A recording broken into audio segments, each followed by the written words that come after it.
दोस्तों, जंग आज़ादी की तहरीक के जब हम तारीख़ का मुआयना करते हैं तो उसमें एक हिस्सा जो नेगलेक्ट है वो काफ़ी आवाम के सामने नहीं आ पाता है, वो बुनकरों की कुर्बानी से मुताल्लिक़ है। जब ईस्ट इंडिया कंपनी ने 1857 के साथ पूरे हिंदुस्तान पर टेक ओवर कर लिया और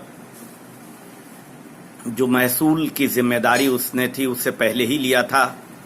बंगाल उनका जो है सबसे पहला हेडक्वार्टर हुआ था जब ब्रिटिश पार्लियामेंट ने हिंदुस्तान को डायरेक्ट ईस्ट इंडिया से टेक ओवर कर लिया।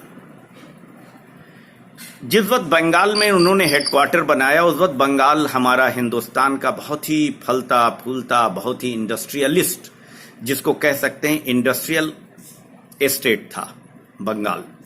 वो बंगाल का दोनों हिस्सा है, जो हिंदुस्तान में है ईस्ट बंगाल और जो आज बांग्लादेश है। वो वहां सूती कपड़ों का, चूंकि कपास की खेती की वजह से सूती आर्न बहुत, ये जो सूती सूते हैं बहुत आसानी से और अच्छे क्वालिटी की बनती थी, इसकी वजह से वहां सूती कपड़ों के बुनाई का सबसे बड़ा सेंटर बना और बड़ी बड़ी इंडस्ट्री वहां कायम थी। और वो इंडस्ट्री से जो कपड़े हैं पूरी दुनिया में एक्सपोर्ट होते थे। अमेरिका, यूरोप के देशों और ब्रिटेन में, खास तौर पे ब्रिटेन में भी ये इस इंडस्ट्री के कपड़ों की बहुत ही मांग थी। और बहुत ही, आप जानते ही हैं कि ढाका का मलमल को आज भी इतिहास में हम याद करते हैं कि वो मलमल को पूरी दुनिया में किस बुरी तरह से उसकी चाहत थी और मांगी जाती थी। जब ब्रिटेन में इंडस्ट्रियल रिवॉल्यूशन हुआ और मैनचेस्टर में इंडस्ट्री लगी, खास तौर पे कपड़ों की इंडस्ट्री, तो वो वहां से जो प्रोडक्शन निकल रहे थे वो प्रोडक्शन और कॉस्टिंग के लिहाज से वो दुनिया में बहुत ही कॉस्टली हो रहे थे और इंडिया क्वालिटी के हिसाब से भी बहुत पीछे थे। जबकि इंडिया के कॉटन बहुत ही अच्छे और आला किस्म के कपड़े थे और दुनिया में बहुत ही मशहूर हो रहे थे। इसलिए इस इंडस्ट्री को बड़ा खतरा होने लगा। तो अंग्रेजों ने उसके लिए एक उसूल बनाया कि उन्होंने सबसे पहले इंडिया से एक्सपोर्ट होने वाले कपड़ों पर बैन किया, फिर प्रोडक्शन पर रोक लगाई, लिमिट किया, और बुनकरों को अगर प्रोडक्शन से ज्यादा अगर बुनाई कर देते थे लिमिट से तो उनको कोड़ों से पीटा जाता था। यहां तक कि आखिर में जब कंप्लीट कॉटन इंडस्ट्री को इंडिया के बैन किया गया और उस वक्त अगर कॉटन के कपड़े बुनते हुए बुनकर अगर पकड़े जाते थे तो उनकी उंगलियां काट ली जाती थी कि आगे से वो बुनकर के काम नहीं कर सकते। इस तरह इंडियन जो माल पूरी दुनिया में एक्सपोर्ट हो रहा था, अब उल्टा हुआ कि मैनचेस्टर के कपड़े इंडिया में अब आने लगे और इंडस्ट्री जो बहुत बड़ी एक कंज्यूमर इंडस्ट्री एक तरह से उनकी डेवलप्ड हो गई। कंजम्पशन इंडिया में उस वक्त भी आबादी बहुत ही कंजम्पशन था। तो जंग आजादी की जो पहली चोट लगी लड़ाई में, जो सबसे पहले जो अंग्रेजों से लड़े वो बुनकरों ने, जब बुनकरों के साथ जुल्म शुरू हुआ तो उसके लिए उनके साथ जंग की शुरुआत हुई।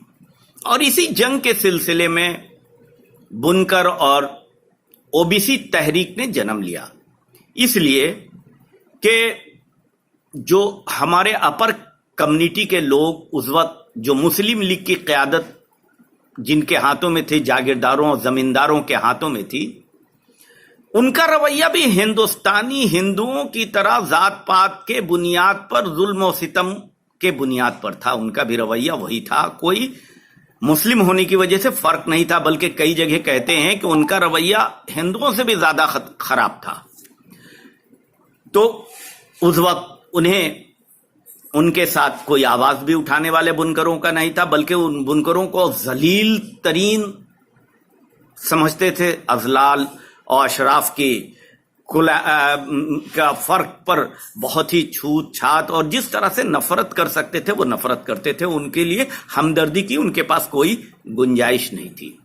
तो उसी दरमियान में मोमिन तहरीक की एक कलकत्ता में ही बुनियाद पड़ी और उसमें सभी मुस्लिम कम्युनिटीज जो ओबीसी कम्युनिटीज हैं उनको जोड़ के एक आवाज बनाने की कोशिश की गई, जो 1905 में जमीतुल मोमिनीन के नाम से कायम हुई थी। और आगे चलकर फिर ये मोमिन कॉन्फ्रेंस का शक्ल उसने लिया। और जब ये मुस्लिम लीग की तहरीक चल रही थी और उसके जो खिलाफ, चूंकि ये तहरीक को ओबीसी मुसलमान चूंकि जागीरदाराना रवैया के खिलाफ उनके साथ नहीं थे, इसलिए उनका विरोध करते थे। उन लोगों ने मुस्लिम लीग और पाकिस्तान बनाने की तहरीक से अपने आप को अलग कर लिया, मुकम्मल तौर पे अलग हो गए।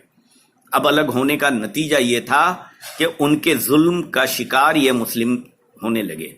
तो अब इसकी तहरीक के लिए एक नौजवान खड़ा हुआ जिसकी उम्र 15 साल थी और इलाहाबाद में और कलकत्ता में कांग्रेस के अधिवेशन में वो शामिल हुआ।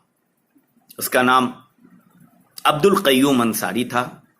और 16 साल की जब उम्र हुई तो जब साइमन कमीशन हिंदुस्तान आया और कलकत्ता में उससे बातचीत करने के लिए हुआ, तो साइमन के खिलाफ गांधी जी की तहरीक में जो साइमन गो बैक का नारा लगाया गया था और गांधी जी ने जो तहरीक चलाई थी उससे एक जबरदस्त आंदोलन हुआ और अब्दुल कय्यूम अंसारी उस आंदोलन की में शामिल होकर वो गिरफ्तार, अपने 16 साल की उम्र में गिरफ्तार हो गए। उसके बाद उनकी जंग आजादी के साथ सिलसिला जुड़ा रहा। देश की आजादी आहिस्ता आहिस्ता देश की आजादी की लड़ाई में उनका हिस्सा बढ़ता चला गया। और इसके साथ ही मोमिन कॉन्फ्रेंस जो एक सामाजिक और सोशल और कल्चरल ऑर्गेनाइजेशन था, उसको पॉलिटिकल ऑर्गेनाइजेशन बनाने की एक शेप 1947 के बाद, 1937 के बाद, 37 के इलेक्शन में तो शेप नहीं बन सका था, लेकिन 37 के बाद बनाया गया। 37 में जो इलेक्शन हुए थे उसमें काफी मोमिन रहनुमा इलेक्शन में जीतकर, चूंकि मुस्लिम ओबीसी की सीट अलग, ओबीसी की अलग सीट थी, उसमें मुस्लिम ओबीसी भी जीत के आए थे। 1946 के इलेक्शन में मोमिन कॉन्फ्रेंस एक पॉलिटिकल पार्टी के हैसियत से अब्दुल कय्यूम अंसारी की क़यादत में शामिल हुई और उस इलेक्शन में मुस्लिम लीग का लगभग जो मुस्लिम सीट थे उसमें बिहार में लगभग सफाया कर दिया और ज्यादातर सीट मोमिन कॉन्फ्रेंस ने जीत ली 1946 में। तो 1946 के इलेक्शन में जब जीत ली तो कांग्रेस पार्टी ने मोमिन कॉन्फ्रेंस को इनविटेशन दिया कि वो भी कैबिनेट में शामिल हो जाएं और सरकार का हिस्सा बने।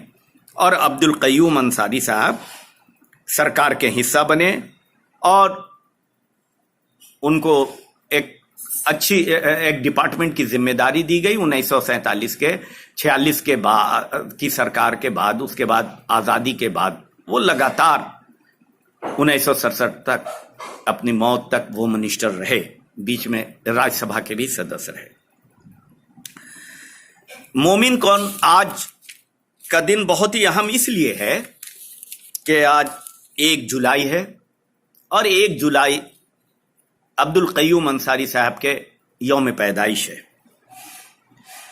1948 में जब 9वां मोमिन कॉन्फ्रेंस का इजलास पटना के बांकीपुर, उस वक्त बांकीपुर कैपिटल कहलाता था, आज पटना है, और बांकीपुर के ये गांधी मैदान आप जानते हैं, उसमें आलीशान एक 1948 में मोमिन कॉन्फ्रेंस का इजलास हुआ। 26, 27 और 28 मार्च को।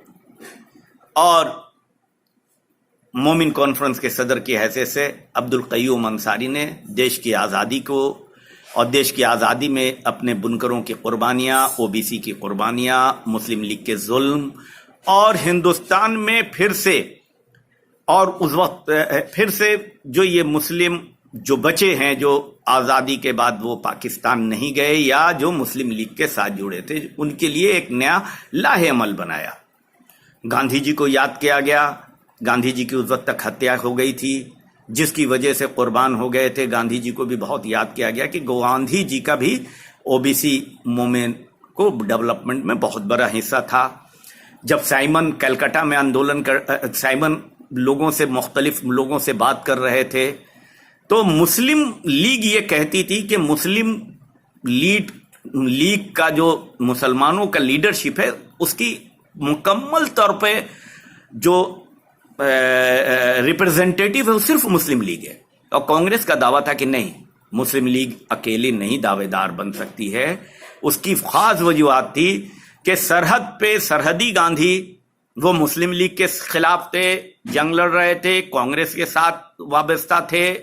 उसी तरह से अब्दुल क़य्यूम अंसारी जो ओबीसी मुस्लिम ओबीसी के लीडर थे और वो मुसलमानों की आबादी का बड़ा हिस्सा है, वो मुस्लिम लीग के साथ नहीं बल्कि कांग्रेस के साथ थे। ये दोनों साइमन कमीशन में गए और अपनी रिपोर्ट, अपनी बातों को रखी, जिसके बुनियाद पर जो ये मुस्लिम लीग का दावा हिंदुस्तान के बंटवारे में एक बड़ा हिस्सा उनको दावा था, वो बड़े हिस्से को उनको छोड़ना पड़ा और हिंदुस्तान के मुस्लिम लीग को के साथ साथ मुसलमानों की रिप्रेजेंटेटिव पार्टी को, कांग्रेस को भी तस्लीम किया अंग्रेजों ने। तो अब ये उनकी एक कुर्बानी को हम कभी भुला नहीं सकते हैं। अब्दुल क़य्यूम अंसारी साहब की वो उनके कभी नहीं हम भूल सकते हैं।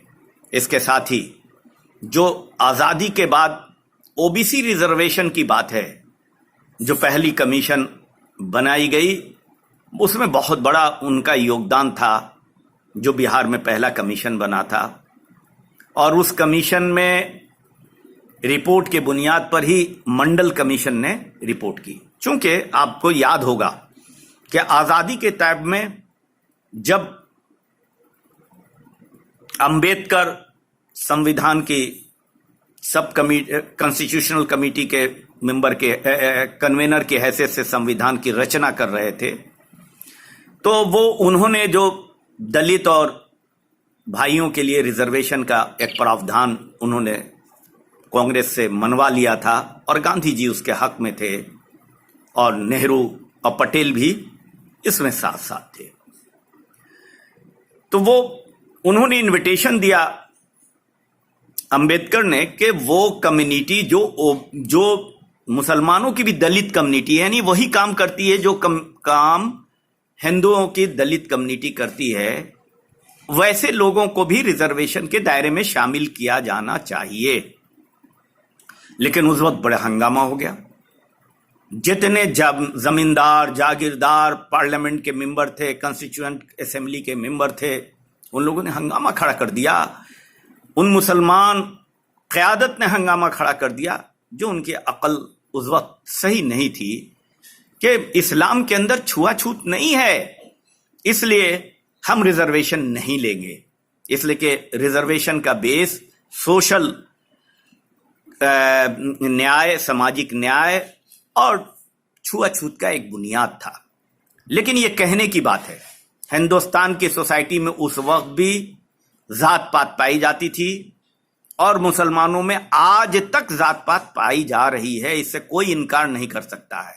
लेकिन अगर उस वक्त अंबेडकर के कहने पर, चूंकि सभी लोग चाहते थे, नेहरू जी भी चाहते थे और पटेल भी चाहते थे, तो ये काम आसानी से हो सकता था। लेकिन 42 मेंबर में से जो कॉन्स्टिट्यूएंट असेंबली के मेंबर थे मुस्लिम, उसमें एक दो मेंबर को छोड़ के, दो के अलावा सारे लोगों ने विरोध कर दिया, जिसके विरोध की वजह से इसको छोड़ दिया गया। आज अगर वो हुआ होता तो हम काफी बड़ी तादाद में, संख्या में IAS IPS भी हम दे सकते थे। अब जब वो आजादी के वक्त ये मामला चल चुका था इसलिए अब्दुल कय्यूम अंसारी जब जो कमीशन की बात कर रहे थे, ओबीसी की, पिछड़ी जातियों की कमीशन की बात, तो उनको डर इस बात का जरूर था कि फिर ये मुस्लिम क़यादत कहीं ये विरोध न करे।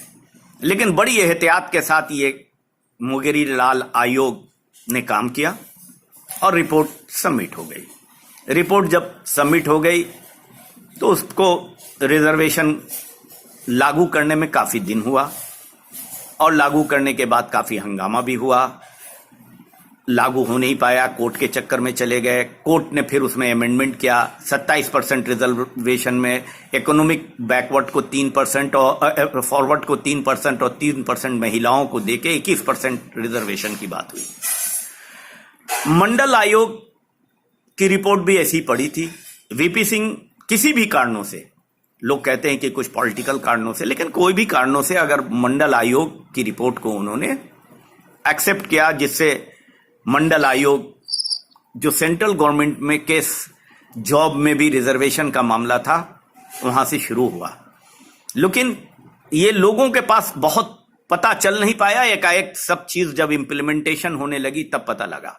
लेकिन चूंकि इसमें प्राइमरी काम बहुत कम हुआ था ओबीसी, मुस्लिम ओबीसी रिजर्वेशन के लिए, इसलिए जब ओबीसी को जब सुप्रीम कोर्ट ने डिफाइन किया तो उस वक्त कहा कि अभी फिलहाल ये कम्युनिटी हम जो है ओबीसी कम्युनिटी को हम डिफाइन नहीं कर सकते हैं, इसलिए सदियों से जो चल रहा है, जो अंग्रेजों के टाइम से और उसके पहले से भी, कि वो जो कास्ट कम्युनिटी है उसी को कास्ट कम्युनिटी के रूप में एक्सेप्ट कर लिया जाए। तो हिंदुओं की कास्ट कम्युनिटी डिफाइन थी, लेकिन मुसलमानों की बहुत सारी कास्ट कम्युनिटी डिफाइन नहीं थी। सिर्फ मुगेरी आयोग में कुछ कम्युनिटी को टैग किया गया था, जिसकी वजह से बिहार और यूपी के कल्चर या मध्य प्रदेश हिंदी बेल्ट के कल्चर में ये शामिल काफी बड़ी पैमाने पर हो पाई। लेकिन साउथ के स्टेट्स में इन्हें शामिल नहीं किया गया ओबीसी को, तो अब वो डिफाइन नहीं थी। और फिर वहां पर जो ओबीसी कम्युनिटी के लोग जिस तरह से रिजर्वेशन, मुस्लिम रिजर्वेशन, और जिस तरह से उन्होंने कराया आजादी के बाद, अब वो रिजर्वेशन में ये गुंजाइश ही नहीं थी। अब वो तफसील का मसला है, जिसमें आज भी सेंट्रल लिस्ट में ओबीसी के लिस्ट में, सेंट्रल लिस्ट में जो हम सबसे एजुकेटेड स्टेट कहते हैं, जो साउथ के स्टेट हैं, वो शामिल नहीं हैं। उससे ओबीसी का लाभ नहीं मिल रहा है, बहुत कम कम्युनिटी को है। अल्लाह के फजल से जब हम ओबीसी कमीशन के मेंबर हुए तो हमने बड़े पैमाने पर उसको शामिल करने की बात की। चूंकि लेफ्ट ऑर्गेनाइजेशन की वजह से वहां कास्ट और धर्म के विरोध में वो राजनीति करते हैं, इसलिए बंगाल में कोई भी कम्युनिटी मुसलमानों की शामिल नहीं थी सेंट्रल लिस्ट में। तो हमने 48 कम्युनिटी को, बंगाल के कम्युनिटी को हमने शामिल किया। उसके बाद साउथ में भी हमने कोशिश की, लेकिन साउथ में के लोग खुद भी इस बात के लिए आमादा नहीं थे कि किसी तरह से एडजस्टमेंट करके इसको किया जाए, जिसकी वजह से वो नहीं हो पाया। काफी हद तक कुछ कम्युनिटी को शामिल हुआ, लेकिन यूपी बिहार में कई कम्युनिटियों को शामिल और किया गया, और फिर भी बहुत सारी कम्युनिटी अभी भी बची रह गई। इसी बीच सुप्रीम कोर्ट ने एक जजमेंट कर दिया। ये जजमेंट हो गया कि अब ओबीसी के लिस्ट में हम खुला दरवाजा नहीं रखेंगे, दरवाजा को बंद करेंगे, और बहुत अगर जरूरी होगी तो होगी।